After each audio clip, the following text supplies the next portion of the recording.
दूं जो हाथ फिर खिल जाए।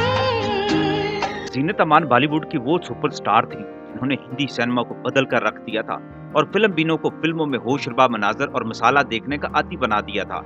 लेकिन इंडिया से पाकिस्तान तक दिलों पर राज करने वाली इस अदाकारा को मर्दों ने धोखे ही दिए और उनकी जिंदगी तबाह करके रख दी। 100 से ज्यादा फिल्मों में एक्टिंग करने वाली अदाकारा पर हिंदी सिनेमा में बोल्ड एक्टिंग और डांस को प्रमोट करने का इल्जाम लगाया जाता रहा है, लेकिन उन्हें फिल्मों में ऐसे किरदार अदा करने पर मजबूर करने वाले पहले सुपरस्टार देव आनंद थे, जिन्होंने जीनत अमान को बोल्ड एक्टिंग करना तो सिखाई, फिर साथ ही उसके इश्क में भी मुब्तला हो गए।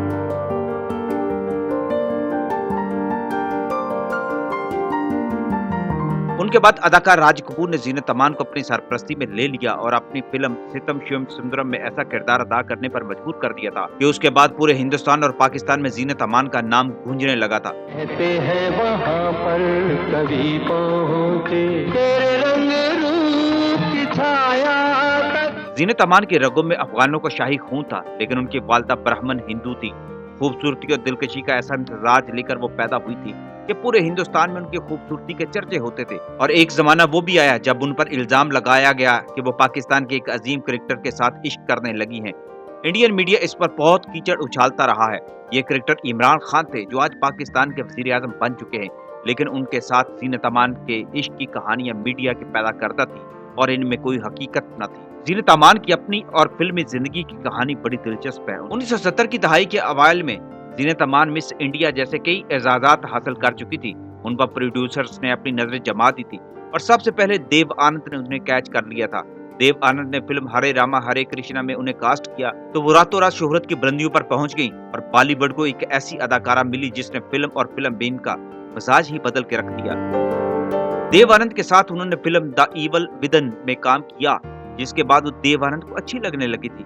इसका जिक्र देव आनंद ने अपनी बायोग्राफी में भी किया है और बताया है कि उन्हें जीनत अमान से इश्क हो गया, मगर ये भूत फिर उतर गया। फिल्म हरे रामा हरे कृष्णा की कामयाबी के तकरीबन 20 साल तक जीनत अमान ने बॉलीवुड को अपने ग्लैमर से आबाद किए रखा। इस दौरान राज कपूर ने अपना ख्वाब पूरा करने के लिए जीनत अमान को अपनी फिल्मों में भी कास्ट करना शुरू कर दिया। उन्होंने बेहुदा तरीन लिबास पहनाकर जीनत अमान से बारिश में सीन कराए थे। 1978 में राज कपूर की फिल्म सितम शिवम सुंदरम आई तो उसने उनकी अदाकारी का सिक्का जमा दिया, लेकिन बेहूदगी और बोल्ड एक्टिंग में भी उनका नाम सरे-फहरिस्त आ गया। इस फिल्म की शूटिंग के दौरान ही राज कपूर का जीनत अमान से अफेयर शुरू हो गया। नरगिस, लता मंगेशकर, वैजंती माला, पद्मिनी के बाद जीनत अमान को अपनी मोहब्बतों का यकीन दिलाते फिरते थे। जीनत अमान ने अपने से दोगुनी उम्र के राज कपूर का भी दिल रखा, मगर वो ये जानती थी कि राज कपूर का दिल खूबसूरत औरतों का दीवाना है और वो कभी किसी के साथ वफा न कर सकते थे। देव आनंद ने जब जीनत अमान के साथ अपनी मोहब्बत को जाहिर करना चाहा तो उस वक्त वो जीनत अमान से 28 साल बड़े थे और उनके 2 बच्चे भी पैदा हो चुके थे। देव आनंद ने अपनी बायोग्राफी रोमांसिंग विद लाइफ में लिखा है कि एक दिन मैंने महसूस किया कि मुझे जीनत से मोहब्बत हो गई है। मैंने ताज होटल के रेस्टोरेंट में एक टेबल बुक कराई ताकि जीनत अमान को बता सकूं कि मुझे तुमसे मोहब्बत हो गई है, मगर इससे पहले हमें एक साथ पार्टी में जाना था। वहाँ जीनत का सबसे पहले शराब के नशे में चूर राज कपूर ने इस्तकबाल किया। ये इस्तकबाल भी ऐसा था कि जब जीनत अमान ने झुककर उनके पांव छूने की कोशिश की तो राज कपूर ने उन्हें अपने साथ लिपटा लिया। मैंने महसूस किया कि उनके दरमियान ज्यादा ही कुर्बत है। राज ने जीनत को मेरे सामने सरजंश की, तुमने हमेशा सफेद कपड़े पहनने का वादा किया था। तुम जानती हो मुझे औरतें सिर्फ सफेद कपड़े में खूबसूरत लगती हैं। इसके बाद से ही जीनत अमान मेरे लिए अब पहले वाली जीनत नहीं रही थी। मैंने जीनत से कहा मैं चलता हूँ, आप पार्टी एंजॉय करें, मैं जा रहा हूँ। जीनत ने कहा हमें कहीं और जाना था। मैंने कहा अब कोई मसला नहीं। मैं वहां से उठा और बाहर निकल आया। इसके बाद देव आनंद ने कभी जीनत अमान की तरफ ऐसी नजरों से नहीं देखा। मोहब्बत का भूत हवा में उड़ गया। जीनत अमान ने इस पर कहा था कि देव साहब ने मुझे और राज कपूर को जिस हालत में देखा वो सिर्फ एक साइड थी, उन्हें इस बात की दूसरी तरफ भी देखना चाहिए था। मैं नहीं जानती कि उस रात वो मुझे प्रपोज करने वाले थे।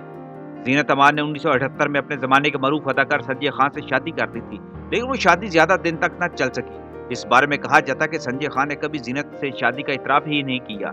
जीनत अमान ने बरसों बाद मीडिया के सामने ये इतराफ जरूर किया कि उन्होंने संजय खान से शादी कर दी थी, मगर एक दिन जब संजय खान को उन्होंने होटल में रंगे हाथों पकड़ा तो संजय खान ने उन्हें होटल में एक तरफ ले जाकर मारा था, जिसके बाद उनके चेहरे पर काफी जख्म आ गए और उन्होंने संजय खान को छोड़ दिया था। 6 साल बाद 1985 में उन्होंने अदाकार मजहर खान से शादी कर दी थी। मजहर खान कोई सुपरस्टार नहीं था, मगर एक आध फिल्मों से उनकी पहचान बन गई थी। मजहर खान ने दिलीप कुमार की भांजी रुबीना से शादी कर रखी थी, लेकिन जीनत अमान से शादी की खातिर उसने रुबीना को तलाक दे दी थी। कुछ लोग कहते हैं कि रुबीना को उन्होंने पहले तलाक दे दी थी, मजहर खान ने ज्यादातर फिल्मों में विलन का किरदार अदा किया। जीनत अमान के लिए भी वो किसी विलन की तरह ही साबित हुए। जीनत अमान को जल्द ही एहसास हो गया कि उनसे गलती हो गई है। मजहर खान ने उन्हें तशद्दुद का निशाना भी बनाया। इसका इजहार उन्होंने टाइम्स ऑफ इंडिया के साथ एक इंटरव्यू में किया था और कहा था कि इसके बावजूद उन्होंने मजहर खान की मौत तक 12 साल तक इस शादी को कायम रखा। उनसे उनके 2 बेटे भी पैदा हुए।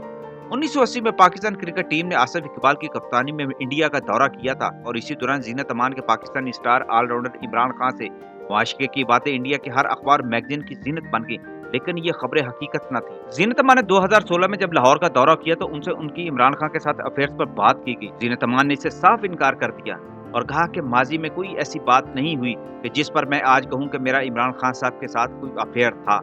ऐसी कोई बात नहीं और माजी माजी था, अब मैं हाल में जिंदा हूँ।